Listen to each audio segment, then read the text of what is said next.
Yo ho ho! What's going on, guys?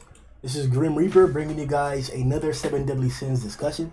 Um, this chapter was a shorter one, not really in terms of like length, but in terms of like content. So it'll be a quicker session.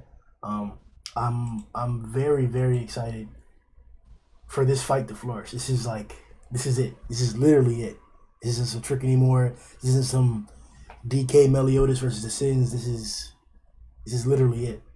Um, I had a great time with the chapter. Um, there's a lot of emotional shit that I wanted to get into. We'll probably cover that real fast. And all the connections that have been made from like the beginning of the series, all the characters who've been important, and how the Demon King's been connected to all of them. But before we start, what's going on, Zarso? I'm chilling, man. I'm chilling. This new arc has me beside myself. I don't know how to feel. It's just listen. I'm not gonna lie to you, bro. I'm still feeling the after effects of like that whole like month or two of pump fake and like this chapter. Honestly, very enjoyable. Very enjoyable. You're right. Very short because of the content. A lot of talking, whole lot of talking, and exposition on individuals' feelings that we don't normally get. We normally get it, but just in this situation, you'd figure it'd be like gung ho, but just the prelude to the touch up. So I enjoyed it. Um, okay, so then let's hop into the chapter then. All right. So we're back at the lake. Forgot the name. What was it called again? The fucking Lake Salisbury. Salisbury. Yeah, that's what it is. Salisbury. Um, so we saw how like the environmental disturbances are going on. You would think that it would be a lot crazier since two demon kings are technically in the same exact place, but all that's really happening is like this lightning storm and shit like that. Was that like? Did you expect more, or like was that about right? How did you feel about that? Say that again. I'm sorry. I just fucking like my eyes just went off for a second. Say that one more time. Like the how the environment's treating there being two demon kings together. How are you feeling about that? It's just a big flex, really. It makes sense at least. Like ever since Meliodas became Demon King, Nakaba has been showing us like, oh yeah, over here the seas are going wild. Over there, mad hail and rainstorms for no reason. The woods in that area over there just screaming for no good reason. Uh, the minute this thunderstorm just comes in out of nowhere, it's an personally, I didn't expect it to happen. I saw the clouds rolling in. I didn't expect thunderbolts left and right. But then again, it is the Demon King. Why wouldn't there be lightning? I mean, when he first popped up, like his side of the double page with the Supreme Deity had that too. So I was kind of expecting that to happen. But now that there's two Demon Kings in the same vicinity, I'm not too surprised. I also really quickly did like how once everything went chaotic and everything, the Demon King had to do the proverbial ha ha ha like every classic villain. Uh, at first I thought it was stupid. I'm like, if you don't shut your dumb ass up, but then at the same time I was like, you know what? I mean, he is the Demon King, or like I should shut up for telling him to to stay quiet. Like why wouldn't he laugh? I mean, I never really got the like stereotypical villain vibe from him. So his dialogue does seem like different as of late. Like the past three chapters, he's been a little bit different. Like the one where he first took Zeldris' body and he was testing himself out. That one was fine. That seemed like because we don't really know that much about the Demon King's personality, but that one seemed to match what he was like displaying before. You know, confidence, not really any fragility or any like uh arrogance like that. But here he just seems arrogant and tauntish. I don't know if like that's routine or characteristic. What's up, Wait, Griffin? Griff, is that you? Yeah, What's going on, man? I was gonna see if the phone thing kind of worked, It and does. apparently, that's good. Bad, I've bad. literally been sitting around all day at work. So. We're talking about your feeling towards the environment and how it's affecting the world with two demon kings in the same place. Oh yeah, like when in the last chapter, you mean? Mm-hmm. Yeah. Well, once again, I think like initially weren't they suspecting? Now I don't know this for sure, but weren't they suspecting that the world was turning around when they didn't know the Demon King was back? Like remember all the weather patterns and everything, and Bond was laying there with Elaine and basically saying, "Yeah, the world's going to shit because Meliodas can't stay here," sort of idea, right? Mhm. Yep. So my question is now: is that a result because there was still two Demon Kings presence in the world, or was that just Meliodas? And now we're getting like it's going to be even fucking worse. Like the world is going to like whatever time limit Meliodas was on, that thing is cut in half because now there's two of them. I didn't think about that. That's a good. That's very good to consider. I'm not sure if it should be cut down. Because it might be some shit where like kind of like a ticket thing. Where like, okay, you have a 3 day ticket. Oh, you're a new Demon King. All right, you got another 3 day ticket. It may be something like that. And the common ground may be how much the Earth itself can take, or Britannia itself can take, in terms of destruction while they're two there. But it would be Yeah. interesting to see if like they just get kicked, because we don't even know that yet. Still, if they're just gonna get kicked out, or like what's gonna happen if he continues to stay here. Do you know Yeah, what this like reminds me of? Oh, just real quick. No, go ahead, Gripper. Go ahead. I'm sorry. I was just gonna say the world's gonna fight back some way, sort of idea, right? Like we've seen that in multiple different TV shows, mangas, animes. You know, the world fights back. In Final Fantasy VII classic game, the world eventually the life stream finds a way to fight back, sort of idea, right? So it's gonna be very interesting to see how if they keep this battle up, like how long is it gonna take until Britannia basically goes, nope, we're popping out a third god who's way stronger than both of y'all, you know? Or something, something to like not so much a Deus Ex thing, but something more, you know, Something makes more of like an sense. issue than them. Yeah. You know what? That was something that I was thinking about too. Is that like so exactly what happens if Meliodas is like, "Fuck it, I'm staying here." Like, what if he just like what if he just tells the world to fuck off? Does the world actually do anything, or just like worse things just happen when he's around? I think that would I'm be a the next question: whether he like magically gets removed from the Earth, or it just keeps destroying itself until he leaves, or until it's gone. And I'm Oh, thinking, he's just floating in space. And he's like, "Well, I think I screwed the pooch on this one. Elizabeth, what do you think?" And she's over there gasping for air. Look at Keishan jumping in on that really quick with a yeah, good opener. Look at him go. what's going on, Keishan? The more the whole Demon King is still alive thing, the more I think is okay. This was obviously before we knew he was going to take over whichever body he could get his hands on. Meliodas being the first option. What Right. if he was that whole line of you won't be able to stay with them long? Maybe he was talking about his own presence, not Meliodas's, outstanding power, which apparently is on pretty much par with his father. Hmm. And Hmm. maybe it's their two powers combined that is making the world into this, hellscape. I Well, as I was proven very, very wrong about the where the Ten Commandments were until we got that chapter with Cusack and everything, right? And Chandler and the Hmm. commandments. I was under the impression that that's why he still maintained the form. That's why he had to leave because he's still the possessor of half of the Demon King's power, and the Demon King's presence is too much for the world. Now, so I'm very I'm thrown off here a little bit because this is almost implying that if you reach a certain level of power, the world doesn't like it. It doesn't matter if it's yes, Demon King, Supreme Deity. It's basically saying like eventually Bond, who is now apparently OP as hell, Bond basically, if he gets any stronger, the world's going to magically want to remove him too. And yeah. that's the way I'm taking away from it. And that to me seems kind of strange. I, I I I I didn't attribute it to a title. I think in the beginning, because we didn't know exactly what Demon King meant. We thought it was just the. Well, I thought it the was just title.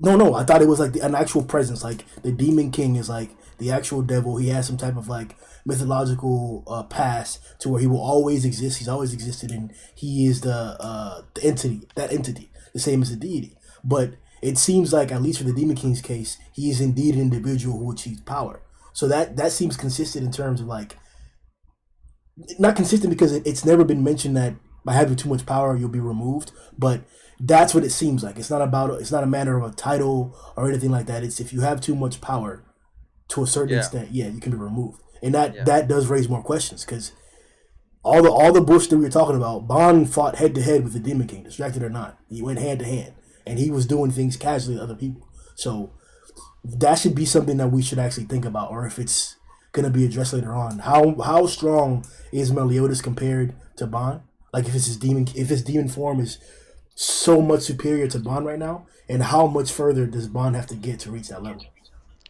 Yeah, and I mean, maybe it's also because like is I don't know this for certain, but is that like Nakaba's workaround of giving away his immortality sort of idea?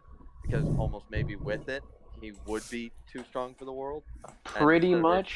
No, because remember At least in he my had it. eyes. He had He it. would definitely have time to he gain had it, but power that remember way. he gave it away almost immediately after showing up. So the world didn't have time to basically go, oh, we might need to reject you. You're on thin ice, bud. You're not there quite yet, but you're getting there. And he's like, well, fuck it. I'm not taking that risk now that I got a lane back. So I'm just gonna give away my immortality, and that kind Well, of lowers his, I see what you mean. I see what you mean. But at least to me, okay, at least to me, because we're on the bond topic. I was talking. Well, we had like a similar conversation like not even like a couple minutes earlier when it comes to how like OP he was. At, so he had his immortality, but he also had that amazing body that he basically developed in purgatory. Now, he, but the thing is, his magical powers, at least to me, aren't in the same like level of like the same dimension as the Demon King. The Demon King is rocking darkness. He's rocking like the ability to create objects completely like out of nowhere with darkness. Like he has like a whole slew of things that he can do like all on his own. I can understand why the world like would not want him because his level of power and what he can do. He's just like completely like erratic with his abilities. But Bond, it's just like I steal stuff, dude. That's all I really do. But that's what I'm saying. It's Like not. There's nothing here that indicates that this is a matter of sentience. It's just. It seems right. like it's like That's what whenever we believe, though. We yeah believed that at first, but now it's been basically told to us multiple times that it's not the case. If you're too strong, world doesn't like imbalance. yeah Simple as that. I could see it. I understand what you're saying that Bond doesn't have the magical capabilities to be as much of a threat as a Demon King. Like if you put the Demon King and Bond at the same exact power level, like gave him the same amount of magic, the Demon King would still be much more powerful because of all the things that he can do compared to Bond. So I could get that, but I don't think that's what the story is like reflecting. I think it's like you said, once you reach a certain level of power, you're just not allowed to be there. And this Also, may be how indicating long? that Bond isn't as strong as them. How long does Snatch stay for? By the way, I I remember have that was no told in idea. early. Like when he snatches like a certain amount of power. Because my question is, if Bond's getting close to that level, what if he were to snatch? And we saw that his body is capable of a lot of shit right now, like through purgatory and stuff, Oh, right? he can So extend how long he keeps it. he could extend it, but also, what if he were to just spitball? I'm not saying he would, but let's say he were to snatch from Meliodas. Now, that's a power source that we know the world doesn't like. And if Bond's close to that, could Bond, like, would Bond siphon off start his being, power essentially. yeah, like, could Bond potentially be rejected due to, like, right now, he's not being rejected because he's not strong enough. But if he were to use Snatch for an extended period of time, if it evolved to the point that he could keep that state for 5 days, that power for days on end, and he snatched enough of it, well, according to what we've just talked about, the world would start rejecting him too. Would it not? I mean, the only thing that from the scenario you just mentioned would be 100% sure is that the world would still be destroying itself because it's like it's not like Bond's gaining more magic. He's just it's like a cup. Think of it like a cup filled with water. Yeah, yeah. Yeah, Bond's not like But what I'm adding to saying that is, cup. He's just taking it for himself. what I'm saying is, like, I know what you're saying, but I'm like, it's not really a workaround. It's not really a loophole because, as you said, the same amount of water is still going to be in the cup. You're just splitting it between two cups. So I was just thinking, like, the world will start rejecting Bond, and then when it's about to kick him out, he's just like, oh, I let go of the power. Meliodas has it again. It's like Stop, and just man. back and forth, back and forth. Crazy. Hey, it's not a true. Hey, I'm just putting it out there. It's not a true loophole because once again, it's the same amount of water. The world's still going to start breaking apart, and they don't want that. But it's kind of funny to think about. Would that not happen? Nah, I don't think it would. In the Maybe, scenario you maybe. mentioned, I think in particular Meliodas would still be the target of removal because it's his power. But if that happens, I'm dropping that shit. I'm dropping that. Okay, let's look at it this way. We have a battle of good and evil. We saw it with the Demon King and the Supreme Deity, and then they both kind of had to leave. Mm-hmm. Okay, two opposing forces wanting the same goal in the same space couldn't work. presumably the same crap is happening as it is right now, right? For the most Right. part. So, what if Meliodas is considered the good entity in this because he's more or less renounced his demonhood at this point. He's just still demon in biology, but his ideals and everything are far from the norm. Right. So, and obviously the Demon King is the Demon King. Yeah. So, what if it's because of these opposing ideals clashing, and then that's what's actually causing this, with the two overwhelming powers, causing the Earth's destruction? That's an Uh, interesting way of thinking about it, I would say. I think But at the it's same there's too Explain many why, moral flip with flops. Bond being as powerful as he is, why he's not being rejected as well. Yeah. Yeah, I don't agree Because with he's And that. considered a good entity. yeah. Because he's been robbing and stealing for years. Meliodas has killed thousands and thousands of people. The angels themselves commit genocide. There is no moral high ground or moral stance for anybody here. Like there is no good and bad or good guys or bad guys. That's unless you're Arthur and then you're Zaratros was on fucking moral high ground. uh, Zaratros. yeah. Arthur. We could Arthur pick certain is moral high individuals, but ground. nobody in the top. I would even say Oh, top no. 15 has any moral like acceptance. Not one besides Elizabeth. Hence the title, Sins. Yeah, yeah. Like I was that- just like on a real base level of who's really the protag against the antag, and you know. I feel you. All right. So let's keep it pushing then. So we just got past the Salisbury Lake and the whole confrontation. Meliodas confirms that there's no need for two Demon Kings, and then he, I guess, doesn't he? Just, I guess put the Demon King on trial would be the wrong word to use, but he presents his sins in front of him, and Pretty much puts him on blast. yeah, we know because how that's his thing though. Because remember that was his classic thing, especially way back in the first arc and stuff. It was that is your sin, and he would yeah. That's always, exactly what I was gonna say. Yes. you know, My nigga, dog. You see, there's a tag team out there, bro. Griever, and Grim out here, nigga. That's exactly what I harped this back to. Escanor talking about some that is my sin inside of in front of Galen or whatever, or Esteros, which one it was. We've seen them all the time reference that, like, this is my sin, this is why I was labeled like this is my failure and stuff. And to see that come back from the Demon King with all the different symbols and different symbolic references that he's put in throughout this entire story, it's cool to get to this point, and I'm excited to see what other references he gives for the Demon King himself. Recently, we got the whole confirmation reveal of what Zarso harps about all the time. You know, the Arthur backstories, the Arthur tales and legends, and stuff like that, and how he's been mixing them into the storyline. I don't know what's coming up next, but when Meliodas presented his past in response to the Demon King, I just started thinking like, this man. I think he's trying to accuse this man of everything. Like, give him responsibility for everything possible. And then it came to my mind the question: is a soldier responsible for the orders of his officer? And how, to a certain extent, in the world that we live in, no. War crimes and stuff like that, soldiers individually aren't necessarily punished. The commanders are. But I had the commanders are punished. It depends though. If you're in the military and you go to war, there's acts of war, and as you said, there's war crimes. But if you as a military officer order your soldiers to go and massacre a village, well, yes, you could put the blame on them, but it depends. Does the soldier go above and beyond? Does the soldier's job, does the officer just command them, okay, we're just going to maintain the peace, and then this guy's an asshole, a racist, something like that, and he's raping and pillaging, treating, then it's on the soldier. It's not on the officer because the officer didn't make that order. exactly that, and that's the point that I'm coming to. That like, we can attribute the cause of all these atrocities to a certain extent to the Demon King, but the actions of these individuals, as mentioned by Meliodas himself, not only once but twice now here, that he didn't really think much of it at the time period. A lot of it didn't. Even Rudisell himself and others around him were brainwashed by the situation.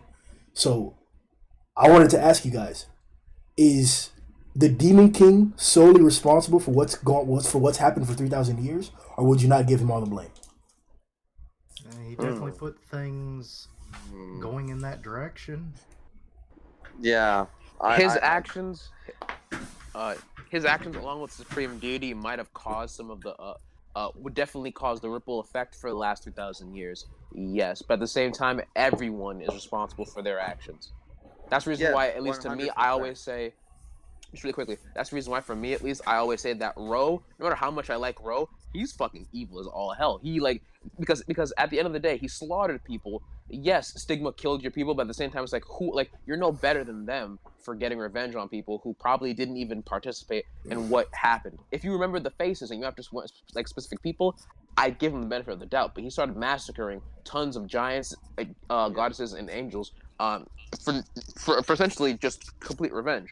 Arthur If you Arthur murder, hasn't done if you anything for the murder last a 1,000 murderer, years. you're still a murderer at the end of the day. It still Pretty makes much. like it doesn't matter if your cause is just. You come in and rape my wife, and I kill your ass. I'm justified doing that in my individual in the way I think, but the laws of our like first world countries and stuff say no, you can't go do that. And I'm thinking, well, I think it's justified. So tit for tat and that shit, right? So it depends. But as far as the Demon King and stuff, I would say that you guys said ripple effect or whatever. Yeah. Yes, everything's caused by that, but a perfect example is the fucking gay angel that of course I we're know, always bro. that Grimm's always famously plugging. Uh, Gay. Ludishel or Redesio or whatever the fuck translated name he's got now. He like right now I don't agree with his genocidal tendencies. However, had the Demon King of Supreme Deity not started the shit in the first place, he wouldn't have gotten those genocidal tendencies, and he probably wouldn't have the hatred that he does right now for the demon race as a whole. Something that he has a very hard time dealing with. But he wouldn't have had those feelings, nor any of the atrocities that he committed can all be tied directly back to those two. You know, like what other reason would there be? He would have no reason to be fucking Angel Hitler if that Yeah. was if they didn't start shit in the first place. You know, at least that's why the way I'm taking away from it. Look, the way I see it, the only people innocent in all of this 3,000 year mess is Don't say it. Zartris. Is Zartris, right? Because Zartris did Yeah. nothing wrong. Zartris was No. literally only doing his job, had literally done almost nothing wrong. And Arthur, because Arthur did nothing wrong. What? So, What yeah, about Baltra? sorry. Um, go ahead and prove me wrong. What has either of those two characters I ever done said wrong? Baltra. Oh, Bartra. Okay. Yeah, okay, fine. Bar- You know what? no, No, Bart. no, no, no, Yeah. no. He even Bartra. said Bartra has done nothing emissaries. Led wrong. them astray. He Bartra has vision, right? Yet strange enough, can't control that crap for anything. Get out of here, man. that's Get out of not here. Which look. He stats even not Raven. clean. once he Raven. seen peculiarities with Edinburgh, he himself went to go check it out and shit like that. Or Yes. I think he went to go check that out. When Camelot was in danger, he allowed Danifor, I apologize. Danifor, yeah. When Camelot was in danger, he allowed one of his legions or one of his groups to go and save them niggas, bruh. He's put everything on the line for his kingdom and shit to protect all his niggas or whatever. I'm not sure if this is anime only, but I think he mentioned that he wouldn't leave or he wouldn't do something if his people weren't alright or something like that. He was putting priority on the citizens instead of just himself. While like Gil Thunder and the boys were trying to protect him like it was the last hope. I What think else? we You can right. agree You right. that You there are right. all plenty of side characters. There are quite a few side characters. Like Slater. What the hell did Slater ever do wrong other than do his duty? Right? Like there's It's plenty of true. side characters on both sides that really haven't really done anything that we could honestly like write down as a definite wrong. But that, for the most part, I still agree with Grim. For the most part, there's very little room for error. Like everything is morality. Everything's in the gray area with these characters in this Yeah. season. Like it's just so the morality thing just goes straight down the toilet. At least the top Pretty 10, much. top 15, like strongest guys, I would say that's like consistent for them. That they're besides Elizabeth or one or two people, there's no real like moral ground or Saw Gray like you said. Maybe even Diane Yeah. would be an exception. Like nah, she's shown anger and shit too. She's shown extreme anger in the face of like shit. Not to say, I She do want. she butchered Hellbrook. yup, I do want to Yeah, bring up. don't give me that. I like that dude. I do want to bring up though that the artwork that they're showing for Meliodas's I guess conversation that he's having with his father before the fight really starts is actually pretty interesting. You see like a lot of different individuals, demons, yeah, fairies, goddesses, and then like there's this one thing. I don't know if it's a demon or if it's a goddess or if But it's a the thing on the giant. bottom, Yeah, that the thing that's real holding the skinny sword. one with yeah, I couldn't figure that one out. He is either the skinniest holy knight or he is a demon It's a who is demon. wearing some kind of armor? Yeah. You know what? I'm gonna just leave it up to I'll leave it up to consideration because I have no like I don't know what it is. It looks That's a weird. demon, And bro. then And the black thing that has like that looks like branches and shit. It's probably a demon too or something. I No, think that's that's probably the reach of the Demon King, where it's kind of spreading out. yeah, Ah, pretty much. that's a badass depiction. All right. Yeah, I'm with Keishan on that one. Hmm. I think the bottom panel honestly was probably the best because it's just like dead goddesses and just more goddesses coming Yeah, for that's a fucking for badass slaughter. panel, bro. Meliodas right there, half of his face silhouetted, with him walking up to some of the angels. The angels, that's badass as fuck, bro. I wouldn't even call that a silhouette. You know, it's funny. I find Darkness that coming off Nakba his has face. been actually picking up the artwork a little bit lately. Like his artwork has never been bad, but some chapters you can like backgrounds aren't drawn. He's getting a little Taite Kubo, white backgrounds, black Mhm. backgrounds for everything sort of idea. But he especially with that big landscapes shot in the last one and stuff. Like it's just he's really picking up the detail on his artwork. Agreed. I Like in the think the last two quote for this chapters. chapter, though, would definitely be: Do you pause to think about every pebble on the roadside or grain of sand underfoot? That is Oh, probably that's the quote for the chapter. I'm sorry, it just is. okay, There's no that might be the quote for the chapter, but I even said that in my review, dude. That I said that's the line that I was once again. It kind of hurts me a little bit because this is the dude that I had such hype for, and now he's pulling the same shonen villain cookie cutter crap. How many other characters have said that? Yuha Bach, Sosuke Aizen. I'm sure Madara said it at some point in Naruto, but fuck Naruto.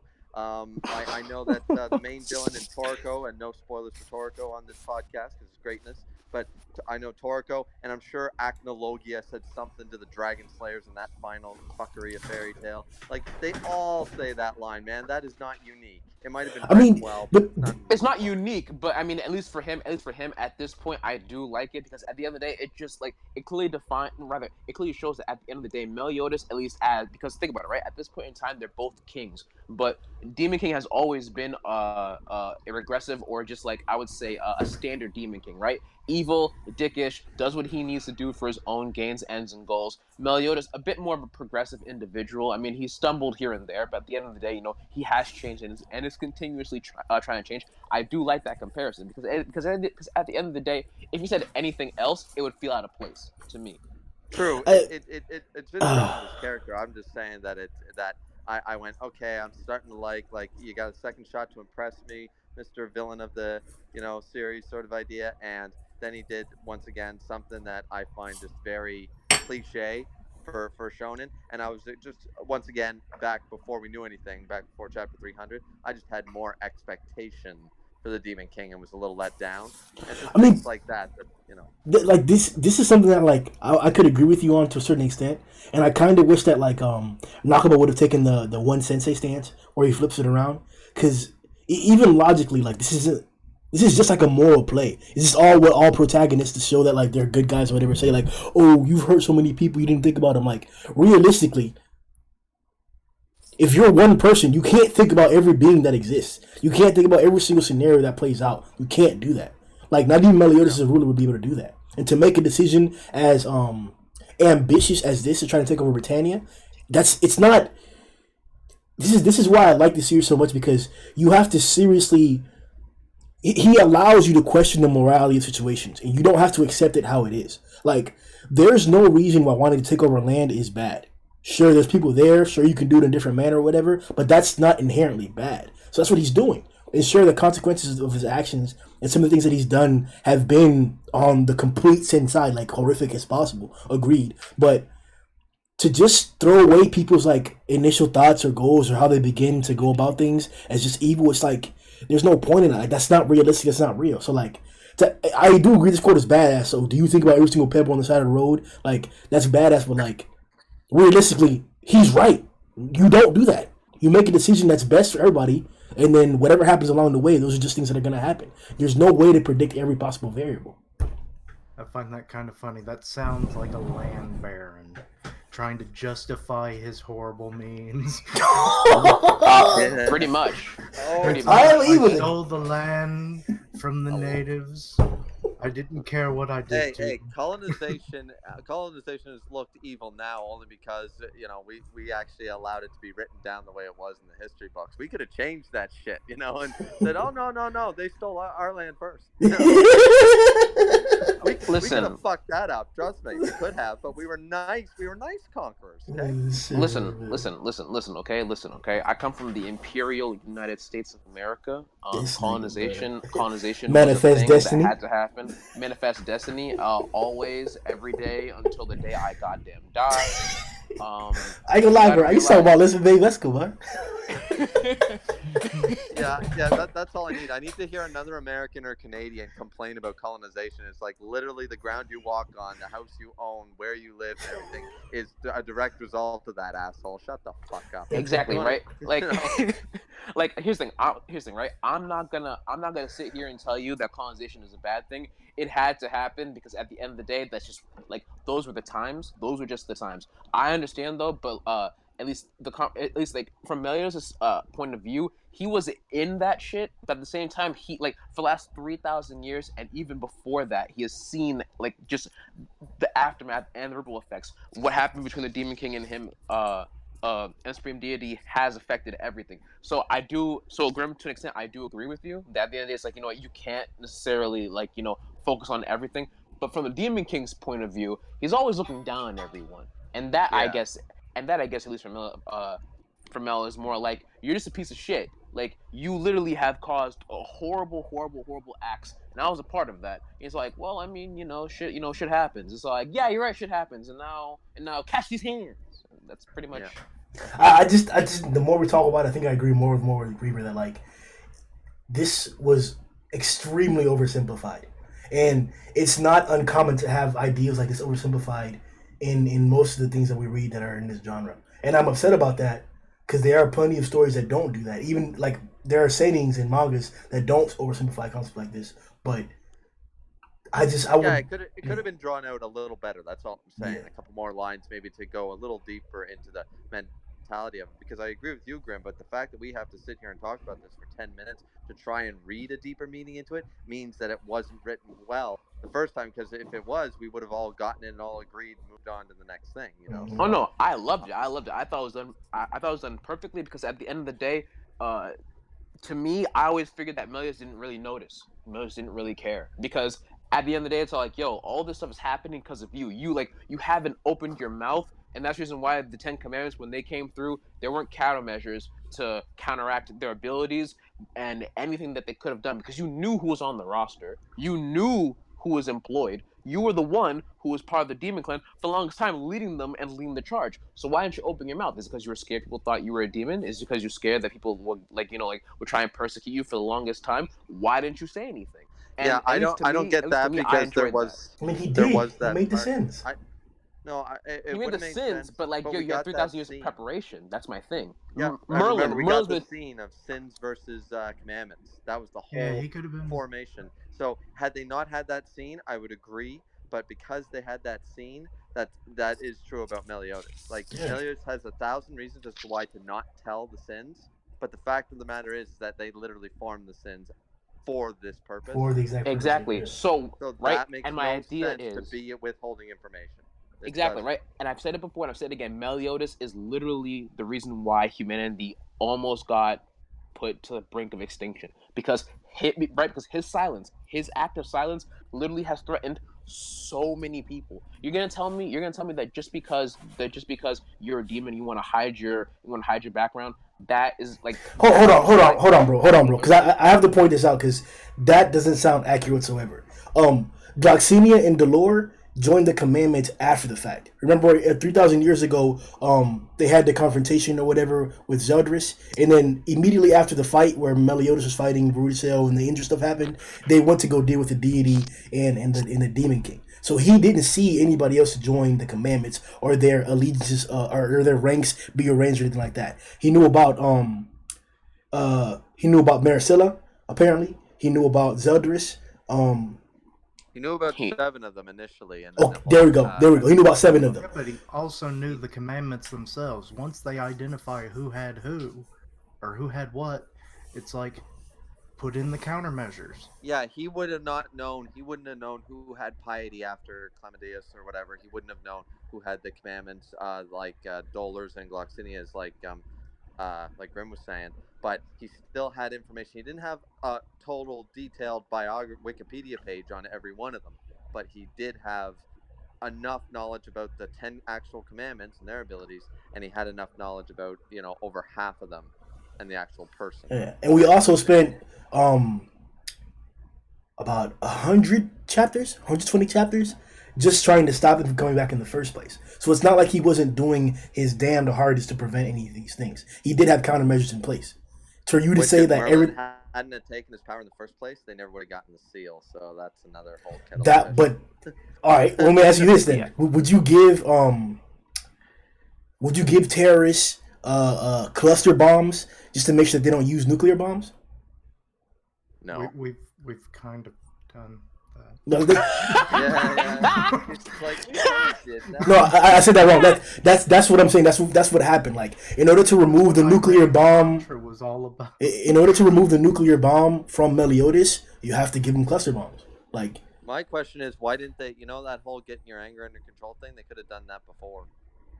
Like that's.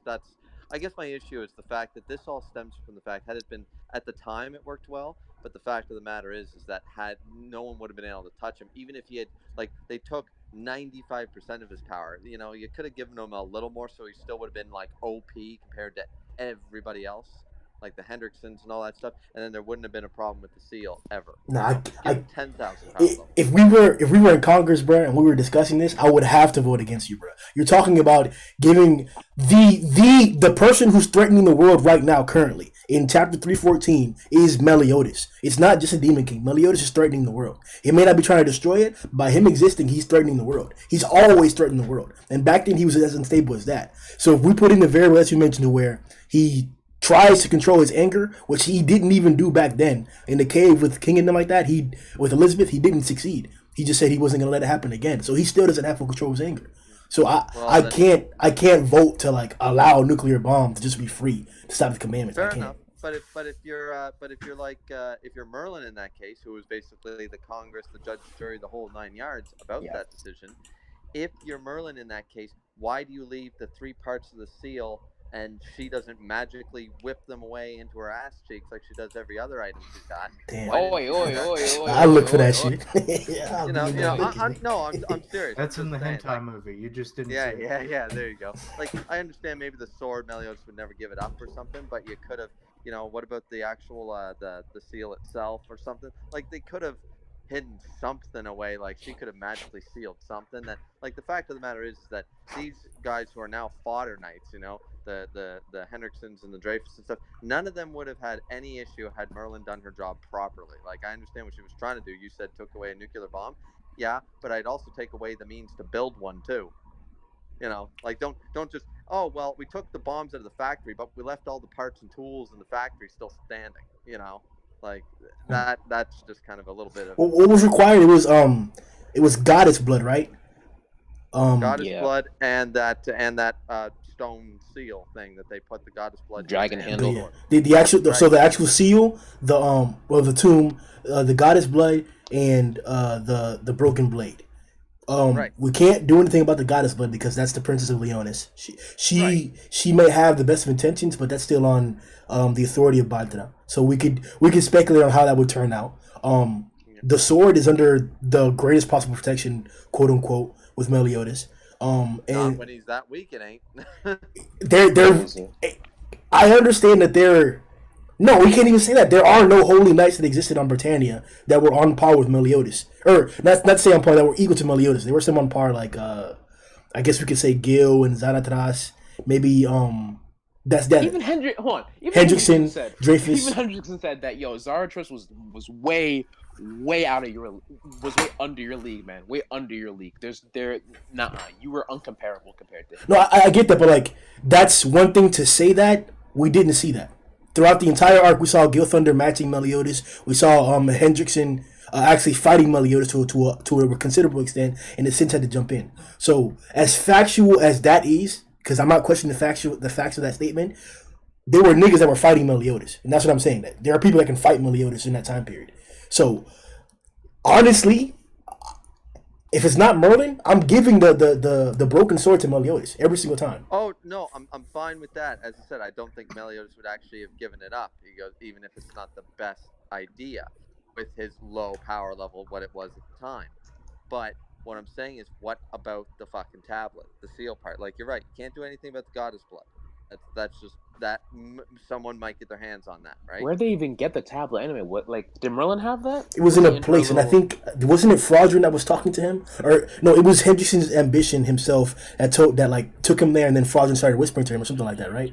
Or was it the other way around? Yeah, along and those then lines. yeah, they knew where that was. The fact of the matter is that Merlin should have, by that point, after all these years, found it.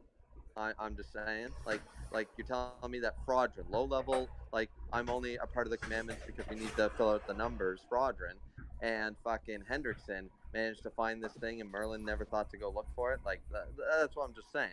And if she had found it, she could have sealed it up, so there was no fucking way. Like you can't give me that. She could have put a magical, crazy chrono time thing to whatever, like something. Oh, like puts it out of time. Something. So Pretty Anyway, much. it's like you ain't like finding that shit. she made everything else disappear, right? Like she made Lost Vein and everything, and she just snapped her fingers and pulled that up. Whatever magical space or dimension that she made, it should have been better protected, pretty much. And then there would have been none of the commandments of substantial power to break a seal like hers. There wouldn't have been a Chandler who could break her magic. There wouldn't have been, a Zeldris or somebody like that there, because they would have all still been locked away. I mean, So. you all know how scientific experiments work. We can always correct a problem in hindsight, and this is one of those scenarios. Like it, I see it all the time in like for aircraft maintenance. Like there's literally 5 to 6 systems of redundancies for everything. For everything. That's why you have 2 engines on all planes, because a plane can fly with 1 engine just fine, just fine. So to me, there was sufficient redundancy in protecting it, having Meliodas with that, and having him quote unquote cast an eye on Elizabeth at certain time periods. And even then, when he was away, you had arguably the strongest kingdom protecting Elizabeth. So Yeah. I think. I mean, I'm just saying, with the threat that they faced since the seal has been broken, all as a result of that, you think they would have just, like one padlock. What's the harm in adding 2 more padlocks to the chest? Is all I'm saying, right? Like why not? Why not make the chest a mimic and it'll eat whoever I want to opens the thing? Right. I want to clarify right now, though, that I still, of course, love the series and stuff. It's just that I feel like this is a problem with longer running series, is that eventually things get stronger, bigger, better, faster, sort of idea, and then you can kind of go back and take those elements that they've introduced later. And then you Like, question it, yeah. right. Like before, like if you just watch like anime season 1, there is very little issue plot wise. There's very little controversy. There's very, very little issues. It's when you start watching the second season, okay, and then you're starting getting into a new arc and stuff. Then it's like, okay, well, what about this and what about that? And if that was the case, then it's the problem with every long running series. Even One Piece can suffer from it. I gotta disagree. I think that Sins in particular is very good with the aspect you just explained, and I think One Piece is completely horrible with it. The fan base is the biggest, most glaring example of this. Whenever you have a conversation about One Piece or power scaling or characters or whatever, people will tell you that characters, like for example, commanders. You guys watch One Piece. Commanders are the underlings, the main underlings of the strongest pirates in the series, and pretty tough. But we've been told about 500, 600 chapters ago and we got introduced to characters of that same tier 500, 600 chapters ago. But people will tell you that people now are stronger than them. Like I'll give you a direct example. Crocodile was introduced back in chapter 200, 300. There's 900 chapters of One Piece right now, almost 1,000. Right? He got introduced super early up against a Luffy who didn't have any of the skills that he had now and got beaten.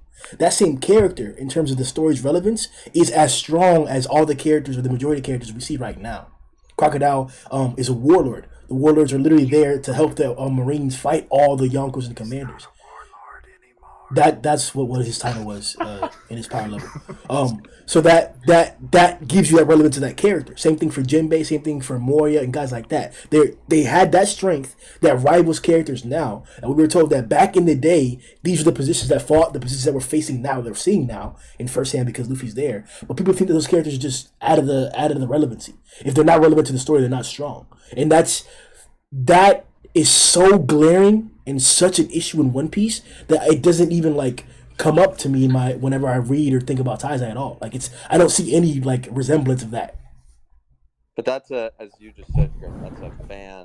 That's a fan's speculation. That's the fans looking in, selective people looking in and considering that. I don't consider it that way, so that's not an issue for me.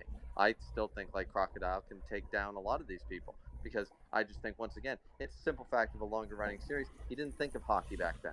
He also wanted One Piece to go 5 years. Like you can make a number of excuses as to why Crocodile was defeated or didn't showcase X, Y, Z, but at the end of the day, a long running series, they're going to have those issues. But there's nothing that tells me that like he's still like Jinbei and them that they're all not still like badass as fuck on the same levels as a lot of the characters we're currently seeing. I never looked at it that way, but as you said, a lot of people will, and they'll use that as an argument or something like, "Oh, well, pre-time skip Luffy did this and beat that person." It's like, okay, fine, whatever. Like people do that shit too often. I'm just saying that I don't find that. Like for me personally, when I read it, I find the consistency is done well. It's just after 20 years, you're gonna have a couple of things that's kind of like, yeah, I didn't think about hockey back then. Fuck. Well, too late now. You know. It's like when you build a house. Everything was perfect when you had it inspected and could move in, but then 20 years down the line, you find out, oh, there's this little problem that I just now noticed. Yeah, it's true, and eventually over time things also change. It's like, well, you put in the top of the line electrical, plumbing, all that stuff when you first build a house. 20 years down the road, well, we've invented LED light, we've invented heat pumps, we've invented a lot of things that they didn't have 20 years ago. For residential market. Now they are far more efficient than anything you would have put in, no matter how much money you spent 20 years ago. Still going to be so. It's just the way things change and way things update. There's nothing wrong with heating a home with three different. Ooh. I agree. I'm not saying that Oda's storytelling hasn't evolved. That storytelling doesn't evolve for every mangaka out there. That's It's just, comparison with the. I think he's cutting in and out. That's why. Yeah, he's cutting out. Griever, you cutting out. That's his mobile connection though, because where everybody else is Oh, good. yeah. And he's on that cell phone. Can you hear us, Griever Poo? There was a sign or some shit. No, I think he can't hear us. All right, let's keep it pushing, and when he comes back, he'll probably catch on. His log probably. But yeah, we can go. Yeah, but yeah, we can go like back and forth on this like over and over. Personally, to me at least like that one part where it's all like he didn't say anything. I don't know. It's always been up to me, but I mean, uh, overall, like the conversation was pretty standard. I figured he'd have this conversation with his father at some point, but I mean, again, like for me, I like enjoyed this chapter only because like he finally kind of like lets it all out. Like he does blame himself, which personally I figured you probably should at least take some blame for this. Like you are somewhat responsible for some of this, but he does. And we got like what? We got like three. Yeah, we have like three double page spreads, and I'm not gonna lie to you, each one of them was amazing. All the characters from from way back in the day, except for Luda which I thought was pretty funny for the first page. That was pretty funny. Okay, so the next portion we got was two widespreads. It looks fucking amazing. But they displayed. Can you hear me? Yeah, you're. All right, bet. The two widespreads, so they displayed a lot of characters that have been throughout the series and a lot of moments and emotional situations that have passed throughout the series that Meliodas has been connected with, or they've been connected with the atrocities of the Demon King. So we're gonna go across every single instance drawn, and we're gonna give it a rating 1 through 5. The rating stands for how we feel about the moment, not that it's trash or not, just how much you like it or not, how much you like the character or not. 1 through 5. No explanations needed. No extra elaboration. I'm just gonna say character name and then you give a rating. Each instance. You'll see. Each instance or each character? That's the question. You'll see. Go to if you guys have the page pulled up, just pull it up right now. So you can follow along. I see which page. Page 9, right? Yeah. Page 8. I got you. Oh, page 8. Page 8. All right. So the first one we have is King in its adult form, 1 through 5. 1 being low, 5 being high, right? Yeah. 5 because No explanation, bro. We don't care, nigga. All right, fine. Damn, bro. What's up, I Keisha? give a 4. All right, bang. You know what? No, maybe a 4. A 4 actually makes more sense. All right, I give King a 5. Diane. Cutie gets a 5. Cutie does get a 5. I'll give her a 3. Saria. Ooh. Sariel 5 because he's my favorite. So I give him a 3. I'm gonna give him a 4. Elizabeth. 6. Cloud 9, baby. Them fucking titties too, bro. Them just look like fucking balloons know, right there, dog. They're bouncing melons today. Yeah. Carmio. 2. Eh, You know what? A 1. A 1 actually. I'd go with a 2 for him. Going with a 5. Ro. 10,000. Damn, bro. Oh, Don't forget to wipe the skeet off your lips. I give him a 3. I'm gonna give him a 3 too. Delore. 3. I have to go with 3. All right. Gloxini. 3. I go 4. A little sassy pick. I'm gonna give Gloxini a 5 and Delore a 4. The old man. Kane. Oh, you missed one. You missed our buddy Wild. Nah, I'm gonna go to Wild and Goth in a second.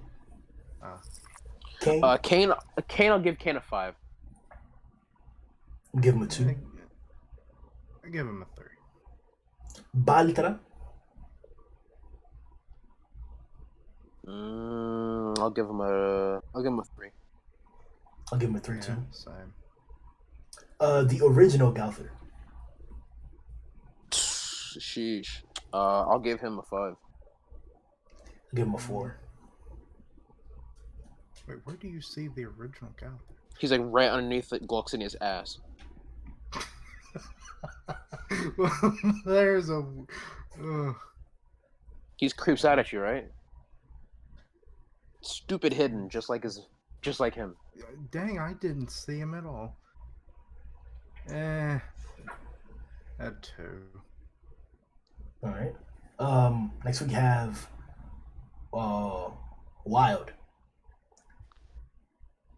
I'll give him a 3. 5. My boy gets a 4. All right. Zanatras. He deserves a 5. Give, 3. yeah, give him a 3. One of the best panels in Tai's Eyes are on Zanatras. King Arthur.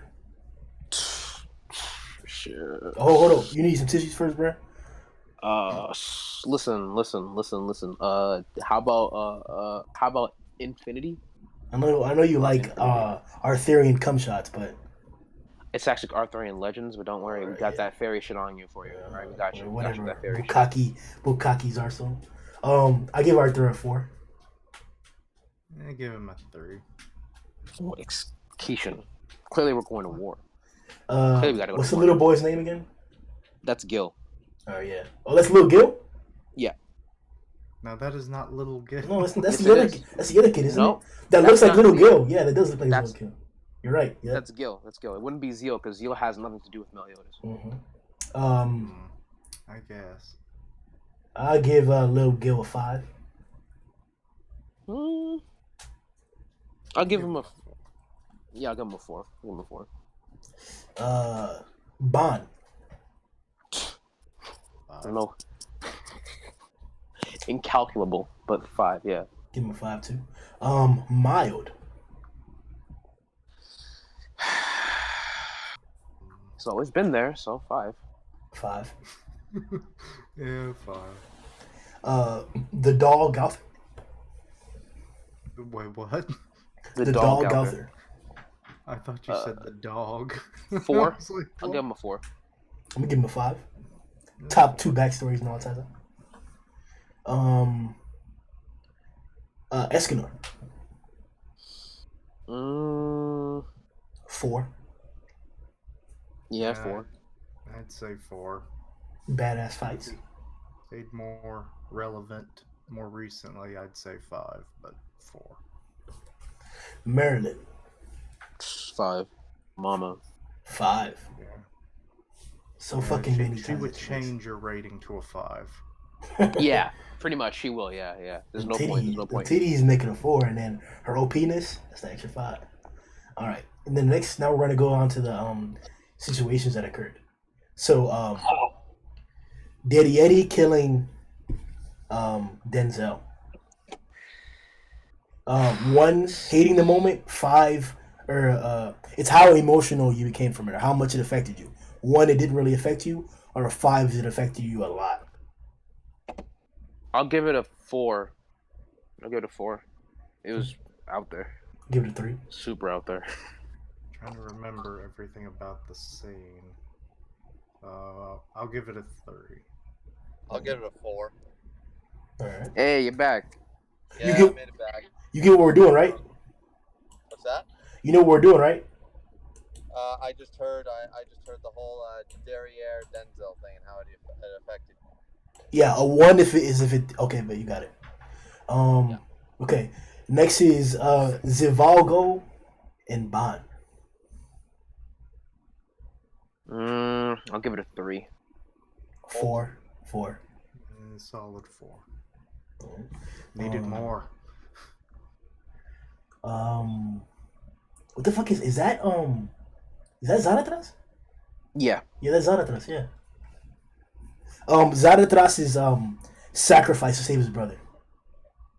5. 4. 4. 5 is it affects you greatly, right? Yeah. Yeah. Honestly, I have to give it about a 3. I love Zaratras and I wanted more of it, and I don't know. I thought the moment could have been done better. Agreed.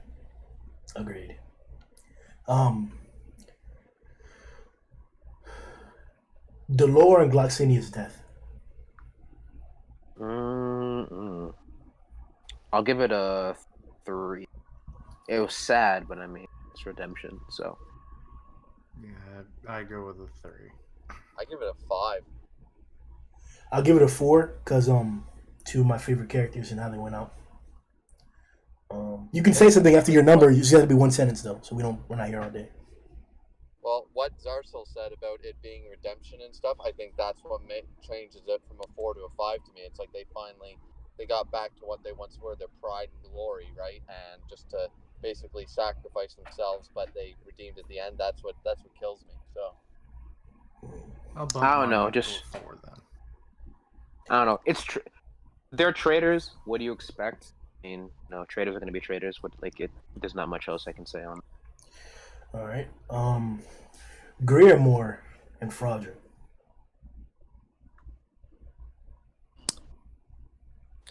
5. I didn't expect the kid to really care about a demon. 4. I love seeing Fraudra. I got to give it a 4 because I really, when Fraudra actually was like I can't, like he had pretended too long and he actually started to really care. I'm there. 4. I'll go 4 as well. All right. Damn, if everyone's going 4, I'll go 4 too. Shit, don't leave me out. The death of Rudisil. 5. So satisfying. What the fuck? Bitch, you're not allowed to vote anymore. Fuck you. Wow. What the fuck? Wow. Hell nah, man. The amount of disrespect is legendary. Fuck You know what? that, bruh. I was gonna give it a -0, but fucking, I was just gonna add it. But I'm going with 5 because it was so goddamn satisfying to see that fucking Brock wannabe motherfucker gone. Damn, bruh. Wannabe, yo, I'm sick. Shit, she wasn't as hype as fucking that sword in King Arthur though. That shit was hype, man. I'm definitely giving it a 5 because the genocidal maniac is gone. I will say though, just really quick. No, that's it. No, that's it, bro. It's one sentence. We're kidding me pushing. I give it a 5 because the character was incredibly involved the entire time, since beginning to end. The I'll give you entire that. time. I'll You give you didn't that. hear about him until like halfway through the series. That's the entire time. There was no Hendrickson fight. Damn. Yeah. That's right. There was no fight. So King Arthur's death. 5 out of 5. Tragic. Absolutely tragic. How could you do that to one young boy? Such a pure young lad. Why? For what reason? 4 because it didn't really matter. You're not allowed to vote. What? All right. Yo, Yeah. what? Okay. I give it a 4. It was quite shocking. Would she torture Cusack? That's it. Disrespect. Yeah, Oh. I'll give it a 3 for shock factor because I did not see that coming. But I have always believed that Arthur's not going to truly die; he's going to come back. So it doesn't have that level of impact. We know that, right? So Y'all some non-believers. The return of Mael.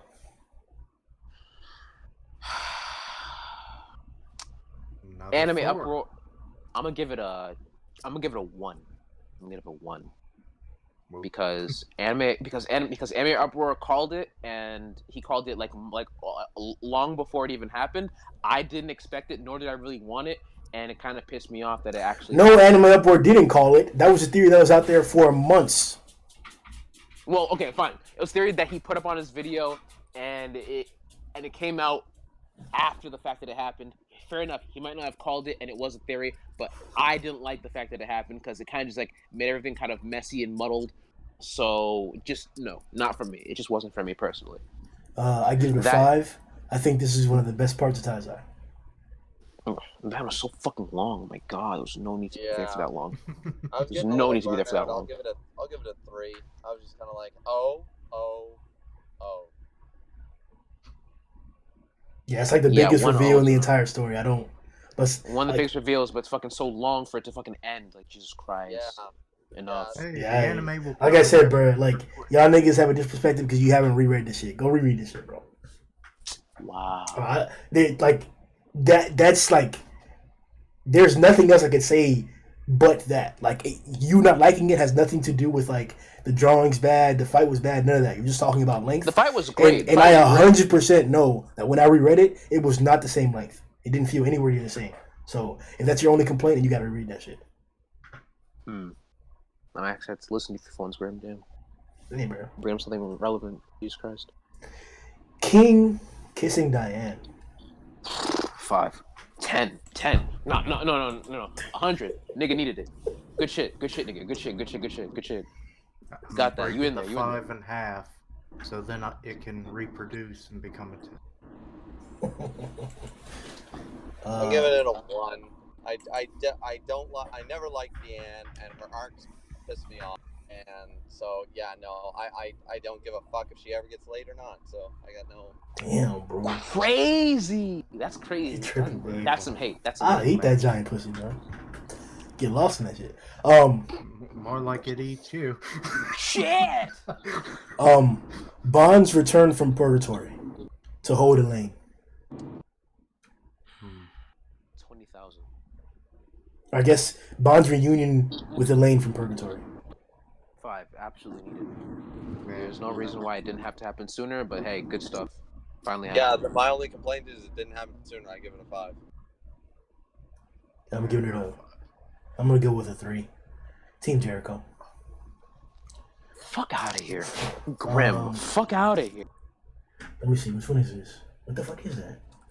Where Bond's standing over somebody with chair shoes? Where? It's right underneath Meliodas. Bond has his sacred treasure in his hand, and there's somebody under. That's Bond and Meliodas when he betrayed Bond. No, I'm sorry, when he betrayed Meliodas. Yeah, that's right. Well, because of the goddess horn. 4. Yeah, 4. Didn't expect it, and it was pretty severe. Actually, no, a 5 because like that actually caused like the arcs actually like extend longer, but for a legitimate reason. So I'll give it a 5. I give it a solid 4. All right. The reunion of Margaret and Gil Thunder in part 1. 5. 5. I give it a 4. Those kids didn't deserve any of that bullshit. I give Didn't it deserve any of I it. give it a 3 because I was more hyped for his revenge against Hendrickson for Zeldris, and that was just like the icing on the cake to have him be reunited with his girl. I know he was trying to strive after that, but like that's what connected with me. Him, just, yo, that animation, bro, yo, and when he drew that in the manga, kill Thunder, bro. All right, next we have Gil Thunder versus Meliodas. I'm gonna give that a 5. The manga chapter for that was big oof. Big oof. I'm giving it a 5. This is part or half the reason why I started reading Taza. Oh, really? Yeah, spear throw. Spear throw Yeah. is a 10,000. Spear throw is just. Yeah, spear throw is 10,000. Like that's pretty much all Taiza. That's all you need to know about Taiza. A nigga grabbed a spear and threw it to the next city, bro. On target. Yeah, that's probably the moment that makes people like stick with the manga. Pretty much. I give it a 4. It was a fun little fight. Is that who the fuck is that?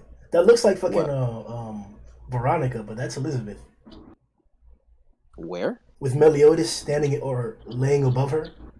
Oh, that's the beginning of the story. That's the outfit she wore when she was in the fuck. Oh, that's protecting against Lord Twigo. Yeah. Oh, yo, Lord Twigo out there cutting forest in half, bro. You looking at tree stuff? Yeah. 5. Full counter. First use. Hell yeah. Episode 1 anime and manga both did it perfectly. I don't know why the anime fell off, but yeah, that's a 5. Definitely a 5.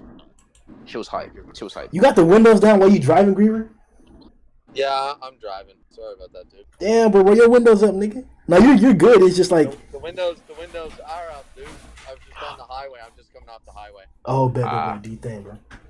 I give that a 5, by the way. So we're clear. All right. All right. The rest of these are mixed up, but okay. The Hawk one is so generic. I could. That's Hawk at any point in time. Yeah. That's Hawk every time. Fuck, dude. Fuck. I'll give it a 3. You get a 2 for fuck. generic. All right. Next is the journey to the land of the dead. To the city of the dead. Excuse me. Capital of the Dead. Thank you very much. Damn. Keishan, what the fuck is a capital, bro? Damn, son. It's a more. It's technically. City. Damn, a more official city. Crazy. All right. He got you there. Bet, a city, huh? All right. I give it a 4. Like Gilead was godly. Yeah, I give it a 4. Yes. It was a No, good arc. I'll give it a 5 because that's when Wheeler had her best hair. So yeah. Yes, I was gonna say that, dude. I got you, Griever. I got you. Yep. All right. No, that's. Yeah, I'll give it a 5 just because she actually had hair and I gave a shit about her. Next is the New Blood, Henderson's Holy Knights, along with Jericho, Gilead, and Vivian. I'll give it a 2 because that expectation of seeing more new generation Holy Knights was completely subverted. However, for some reason, Guila's hair in this one shot actually looks great with the chopped bangs compared to every other time. I give it a 4. That portion of Ties that was incredibly exciting, in particular in the anime. Starting from not only the City of the Dead and a little before that, but the attack on Vizel and the assault on Leonis. They were all bad. I'll give it a 3. Miss. Yeah. There was more potential to be had. Yeah. Next is Dale. 5 because that was pretty much one of the best fights and best revealings of a sin in the story. For part 1 at least, or for the first act before Merlin came through.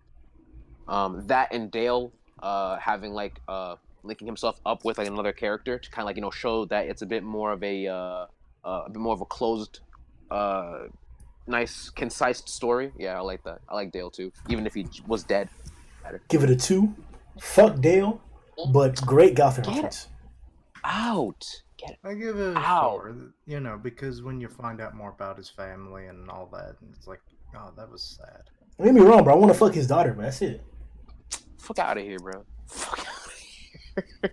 And she'll fucking blow you up for saying that shit. No. I like so, bro. I got full counter out here, bro. She'll blow him at the crotch, I swear. Yeah, I give it a 3. I could like Dale was fine, but I'm not invested. Demon Dreyfus and Gray Hendrickson. 5. Never saw that coming. Never saw that coming. 5. Great storytelling. 5. That was really good. I agree. Yeah, pretty good fucking storytelling. Pretty good. Next we have King and Hellbrom. 3. Good fight. Good fight. Backstory, it's kind of lagging, but good fight overall. 5. Top 5 backstories no one ties on. Yeah, I gotta give it. I gotta either give it a solid 4 or a soft 5 because of that backstory, man. Hellbrom, I'm with Hellbrom 100%. Damn, if we're talking about Hellbrom, then damn, yeah, that's actually pretty tragic. So yeah, I'll give it a 5 for Hellbrom, but a 3 for King. Man. Nigga, it's the same back, bro. You know what? We're moving on, bro. This nigga's trash. Wait, hold on. You're gonna forget about Kane and Meliodas? Are you serious? Zarso, the picture is Kane and Meliodas. No, I don't give a fuck about that nigga, bro. What the fuck? You better not forget. I was about What to that mean to me, bro? He reminded him of Liz. That's it. Bruh, 5. You actually get history on Meliodas. I guess. First time. And I guess he gave that was the that one weapon. wasn't it? I guess, man. And he forced Meliodas to actually use like another technique, bro. Come on, man. 5. All right. So next is the Demon King versus Meliodas. The first part of it. So the viewers, we opened up a Patreon for the channel. So one of the things that I plan on doing to help supplement that is I plan on making another full fight video, and it'll probably be this one, the Demon King versus Meliodas. So make sure that you check that out. What are you guys' expectations about the scenario? Super Saiyan Kid. I still want to see where the Demon King just absorbs like a good chunk of the natural magic in this area. I'm just excited to see what the hell is gonna happen next. I'm kind of stoked to see exactly how this fight is really gonna go down. Oh yeah, for sure.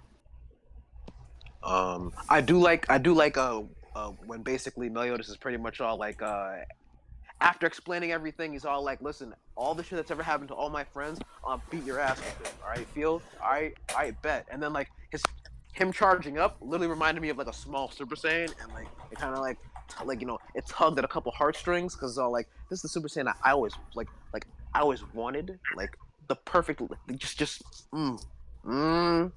was kind of Super Saiyan, especially with the ripples on the ground. I was like, that is very Super Saiyan.